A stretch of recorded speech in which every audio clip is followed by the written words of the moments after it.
So hello everyone, good evening सभी को। और आज हम देखेंगे जो 10th क्लास का सेकंड चैप्टर है एसिड बेस एंड सॉल्ट। तो उसमें जो आपकी 2.3 नंबर का टॉपिक है हाउ स्ट्रॉन्ग आर एसिड और बेस सॉल्यूशन, यानी पीएच स्केल के बारे में आज हम समझेंगे और जानेंगे ये क्या है। ठीक है, so we know how acid base indicators are can be use to distinguish between an acid and base. हम जैसे कि जानते हैं कि जो एसिड और बेस के इंडिकेटर होते हैं उनका यूज़ कैसे किया जाता है एसिड और बेस के बीच में डिफरेंस करने के लिए। जैसे लिटमस पेपर होता है, लिटमस पेपर यदि ब्लू से रेड हो जाए तो एसिड है, रेड से ब्लू जाए तो बेस है। ठीक है, और we have also learn in the previous section, और प्रीवियस सेक्शन में हम ये सीख चुके हैं अबाउट डाइल्यूशन। डाइल्यूशन क्या होता है, and decrease in concentration of H plus और OH माइनस के जो सॉल्यूशंस होते हैं इनमें जो डाइल्यूशन होता है और कंसंट्रेशन होता है इनके बारे में हम पढ़ चुके हैं पहले। So can be quantitatively find the amount of these ions present in a solution. तो क्या हम इनकी मात्रा पता कर सकते हैं आइंस की। कैन बी जज how strong a given acid, या हमें कोई एसिड या बेस दिया गया है तो वो स्ट्रॉन्ग है या वीक है, क्या हम ये पता कर सकते हैं? हाँ, तो हम बिल्कुल पता कर सकते हैं। ठीक है, we can do this by making use of a universal indicator. तो हम इसका कैसे यूज़ कर सकते हैं? एक यूनिवर्सल इंडिकेटर का यूज़ कर which is a mixture of several indicators. तो वो क्या है? एक मिक्सचर है, का बहुत सारे इंडिकेटर्स का मिक्सचर है, इसलिए उसको क्या बोलते हैं? यूनिवर्सल इंडिकेटर बोलते हैं। ठीक है, तो universal indicator shows different colours at different concentration of hydrogen ion in a solution. तो ये जो यूनिवर्सल इंडिकेटर ये क्या करता है, अलग अलग कंसंट्रेशन पर किसकी, हाइड्रोजन आयन्स की अलग अलग कंसंट्रेशन पर ये अलग अलग कलर्स दिखाता है। जैसे आई scale for measuring hydrogen ion concentration in a solution is called pH scale has been developed. ठीक है, तो एक स्केल बनाई गई जो कि क्या करती है, जो हाइड्रोजन आयन होती है उसकी कंसंट्रेशन पता करने के लिए एक स्केल बनाई गई। उस स्केल को हम क्या बोलते हैं? पीएच स्केल बोलते हैं। क्या बोलते हैं? PH scale. ठीक है, तो the P in pH stand for potenz. ठीक है, जो पीएच स्केल जिस तरीके से लिखा जाता है उसमें जो पी होता है, ठीक, पी का के लिए स्टैंड करता है पोटेंज के लिए, वो भी किस लैंग्वेज में? जर्मन में। ठीक, इसका मतलब क्या होता है? पावर। पोटेंज का मतलब होता है power. On the pH scale we can measure pH generally from 0 to 14। ठीक है, पीएच स्केल पर हम क्या कर सकते हैं? पीएच को सामान्यतः नाप सकते हैं, वो भी कहाँ से कहाँ तक? तो 0 से लेकर 14 तक। ठीक है, 0 का मतलब सबसे ज़्यादा एसिडिक, ठीक है, और 14 का मतलब सबसे ज़्यादा बेसिक। ठीक, अगर हम इस साइड चलेंगे उतना ज़्यादा एसिडिक होता जाएगा और इस साइड चलेंगे तो उतना ज़्यादा बेसिक होता चला जाएगा। ठीक है, इस साइड का क्या मतलब? जितना छोटा, यानी देखो इस साइड 0 सबसे छोटा है तो ये सबसे ज़्यादा एसिडिक कहलाएगा, और 14 है सबसे बड़ा, मतलब इस स्केल में 14 सबसे बड़ा है। सो 14 क्या कहलाएगा? बेसिक कहलाएगा, सबसे ज़्यादा बेसिक कहलाएगा। ठीक है, highly basic, very basic. So pH should be thought of simply as a number which indicates the acidic और basic nature of a solution. तो पीएच क्या होता है? एक सिंपली मतलब एक थॉट, मतलब एक विचार है जो कि क्या करता है? नंबर को इंडिकेट करता है कि कोई भी जो सॉल्यूशन है वो एसिडिक नेचर का है या बेसिक नेचर का है। ठीक है, higher the hydronium ion concentration lower is the pH value. ठीक है, जितना ज़्यादा हाइयर जो हाइड्रोजन आयन कंसंट्रेशन होती है, हाइड्रोजन आयन कंसंट्रेशन यानी H प्लस आयन की जितनी ज़्यादा कंसंट्रेशन होगी उतनी ही कम क्या होगी? उसकी नंबरिंग होगी। क्यों? क्योंकि अब देखो, आप स्केल पर जब समझेंगे तो आपको ज़्यादा बेहतर तरीके से समझ में आएगा। ठीक है, तो the pH of a neutral solution, अच्छा, जो न्यूट्रल सॉल्यूशन होता है उसकी जो वैल्यू होती है वो 7 होती है। ठीक, और अगर 7 से कम है, पीएच स्केल पर वैल्यू 7 से कम है तो इसका मतलब क्या है? ये एक एसिडिक सॉल्यूशन है। और अगर 7 से ज़्यादा वैल्यू है, 7 से 14 के बीच में, ठीक, तो ये क्या है? उतना ही ज़्यादा बेसिक है। बेसिक को अपन कैसे नोट करते हैं, कैसे पता लगाते हैं? OH माइनस से। ठीक है, और एसिडिक का तो H प्लस से। ठीक है, so that is generally paper impregnated with the universal indicator is used for measuring. ठीक है, अब आप इस जो पीएच स्केल दी गई है इसको समझिए। ये क्या है? Variation of pH with the change in concentration of H plus और OH माइनस। ठीक है, हमेशा याद रखना H प्लस मतलब एसिडिक और OH माइनस क्या हो जाएगा? बेसिक के लिए। ठीक है, सो अब यहाँ पर देखो, ये बीच में ये एक स्केल है। ठीक है, कहाँ से शुरू है? तो देखो यहाँ पर आपको 0 दिख रहा है, 0 से लेकर ये देखो 14 तक, 0 से लेकर ये 14 तक है। ठीक, तो यहाँ पर आपका क्या है? 7 है। 7 पर क्या रहेगा? न्यूट्रल। ठीक है, तो हमारा जो वाटर होता है, पानी होता है, उसका पीएच क्या होता है? तो उसका पीएच क्या होता है? 7 होता है, क्योंकि पानी न्यूट्रल होता है ना, तो एसिडिक होता है ना बेसिक होता है, वरना फिर हम इसको पी ही नहीं पाते अगर वो एसिडिक या बेसिक होता है। ठीक है, वो नेचुरल होता है। तो अब अगर हम जितना इस साइड चलते जाएंगे उतना ज़्यादा एसिडिक नेचर क्या होगा? इंक्रीज होगा। ठीक है, और जितना हम इस साइड चलते जाएंगे उतना क्या होगा? बेसिक नेचर इंक्रीज होगा। मतलब मान लो यहाँ पर 7 है तो यहाँ पर मान लो 6 है। ठीक है, यहाँ पर क्या है? 5 है, यहाँ पर क्या है? 4 है, इस तरीके से। और यहाँ पर ये तो आपका 7 हो गया, यहाँ पर मान लो 8 है, यहाँ पर 9 है, 10 है। ठीक है, तो अगर इस साइड बात करें तो 6 सबसे कम एसिडिक होगा, 5 उससे ज़्यादा, 4 उससे ज़्यादा, फिर उसके बाद 3 उससे ज़्यादा, 0 क्या होगा? सबसे ज़्यादा एसिडिक होगा, क्योंकि इस साइड इंक्रीज हो रहा है। ठीक, और अगर हम यहाँ पर बेस की बात करें तो अगर आप बेस में देखेंगे तो यहाँ पर जो 8 है वो सबसे कम बेसिक होगा, उससे ज़्यादा बेसिक 9 होगा, उससे ज़्यादा बेसिक 10 होगा, और सबसे ज़्यादा जो बेसिक होगा वो क्या होगा 14 होगा। तो आई होप आपको पीएच स्केल समझ में आई होगी हमें कैसे किस तरीके से होती है। ठीक है, ये सब आपको भरना है, ये आपको भरने के लिए है।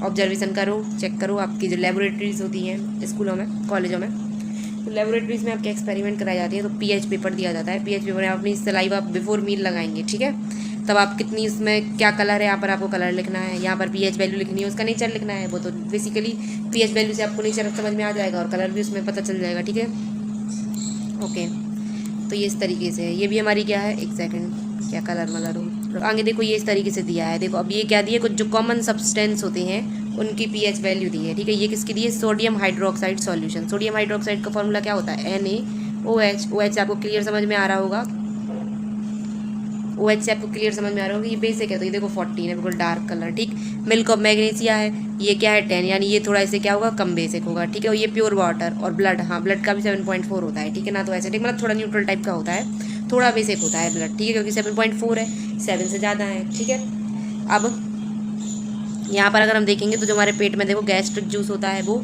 एसिडिक, कितना एसिडिक होता है, 1 पर है। लेमन जूस क्या है, 2 पर है। ठीक है, ये भी काफ़ी एसिडिक होता है। ठीक, तो आगे पढ़ेंगे, the strength of acid and base depends on the number of H+ ion and OH- ion. ठीक है, तो जो एसिड है, कितनी कोई भी चीज़ कितनी एसिडिक है वो काय पर डिपेंड करेगी, H+ आयन पर, और कोई चीज़ कितनी बेसिक है, एसिडिक और बेसिक, वो काय पर डिपेंड करेगी, तो OH- आयन पर। ठीक है, OH- आयन पर। ठीक है, तो if we take hydrochloric acid and acetic acid of the same concentration, तो अगर हम हाइड्रोक्लोरिक एसिड को लें और एसिटिक एसिड को लें, या मान लो 1 मोलर लिया, ठीक है, तो then this produce different amount of hydrogen ion. तो ये क्या करेंगे, different amount of hydrogen ion को प्रोड्यूस करेंगे। क्यों, क्योंकि बेसिकली जो हाइड्रोक्लोरिक एसिड होता है वो क्या होता है, ज़्यादा एसिडिक होता है, किससे, जो एसिटिक एसिड होता है, यानी CH3COOH, इससे क्या होता है, ज़्यादा एसिडिक होता है, तो ये ज़्यादा H आयन को प्रोड्यूस करेगा। ठीक है, तो acid that give rise to more H+ ion are said to be strong acid. तो जो ज़्यादा H+ आयन देता है उसको स्ट्रॉन्ग एसिड बोलते हैं, और जो कम देता है उसको वीक एसिड बोलते हैं। ठीक है, so can you now say that what weak and strong basis are. तो क्या बता सकते हैं, क्या देखो एसिड का तो पता चल गया, जिसमें H+ आयन ज़्यादा हो वो ज़्यादा स्ट्रॉन्ग होगा, जिसमें H+ आयन कम हो वो कम स्ट्रॉन्ग होगा। ठीक, बट आप क्या बेस में बता सकते हो, बेस में भी सेम चीज़ है। अगर OH- ज़्यादा है, क्या है, ज़्यादा है, तो ये क्या होगा, ज़्यादा बेसिक होगा किसके अपेक्षा, जो OH- को कम प्रोड्यूस करता है। ठीक है, इस तरीके से। सो अब हमें देखना है importance of pH in every daily life. ठीक, एवरीडे लाइफ, तो हमारी डेली लाइफ में पीएच का क्या यूज़ है। ठीक, so are plants and animal pH sensitive. क्या जो प्लांट और एनिमल होते हैं वो पीएच सेंसिटिव होते हैं। So our body works within the pH range of 7 to 7.8। जो हमारी बॉडी होती है उसमें पीएच की जो रेंज होती है कितनी होती है, 7 से 7.8 तक। ठीक है, living organism can survive only in a narrow range of pH change.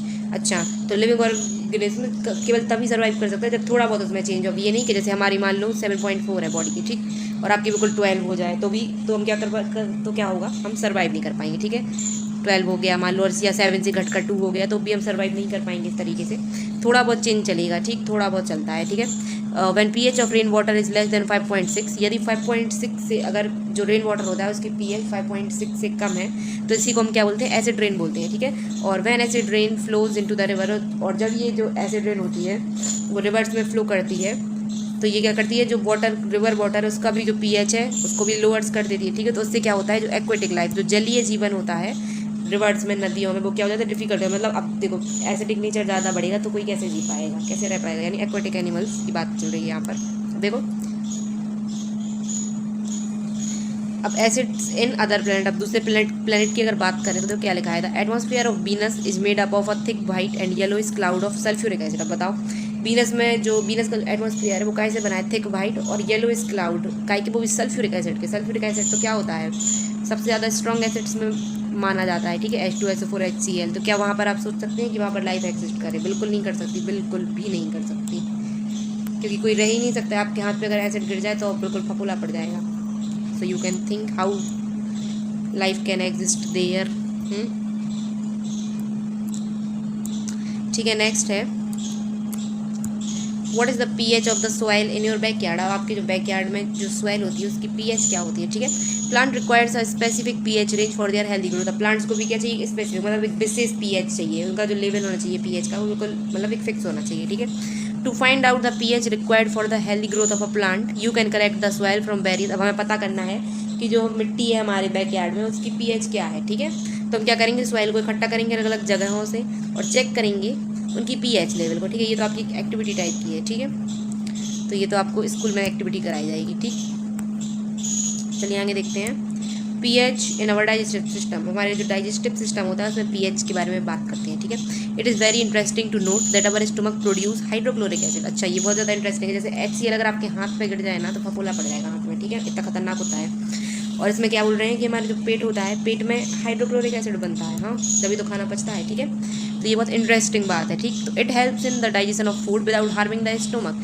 तो ये जो हाइड्रोक्लोरिक एसिड है ये क्या करता है, जो फूड है, फूड को डाइजेशन में हेल्प करता है, वो भी विदाउट हार्मिंग, बिना कोई भी हानि पहुंचाएगा इसको हमारे स्टोमक को, ठीक। During indigestion the stomach produces too much acid. अब इंडाइजेशन के दौरान क्या होता है, जब जैसे हमारा खाना पचता नहीं है, ठीक है, तो क्या होता है हमारे स्टोमक में बहुत ज़्यादा एसिड बन जाता है, तभी हमारा खाना पचता नहीं है और इसकी वजह से क्या होता है, पेन भी होता है और इरिटेशन भी होता है। तो अगर हमें इस दर्द से राहत चाहिए, पीपल यूज़ बेसिस, तो जो लोग क्या करते हैं, बेस को यूज़ करते हैं, ठीक है। नॉर्मल सी बात है, अगर बहुत ज़्यादा एसिड है, एसिड को अगर थोड़ा कम करना हो या न्यूट्रलाइज करना हो तो हम क्या करते हैं, बेस, उसमें बेस ऐड कर देते हैं, ठीक है। तो ये क्या हो जाता है, न्यूट्रलाइज हो जाता है, neutralise.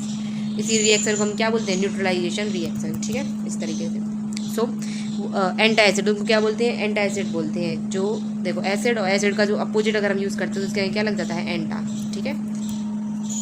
So one such remedy must have been suggested by you at the beginning of this chapter. अच्छा, इसके चैप्टर की शुरुआत में भी एक ऐसी की गई होगी। So these antacid neutralize the excess acid, जो ज़्यादा जो अधिक एसिड हो, मतलब जितनी की ज़रूरत है उतने को नहीं, जो एक्स्ट्रा एसिड होगा उसको ये क्या कर देगा, न्यूट्रलाइज कर देगा, ठीक है।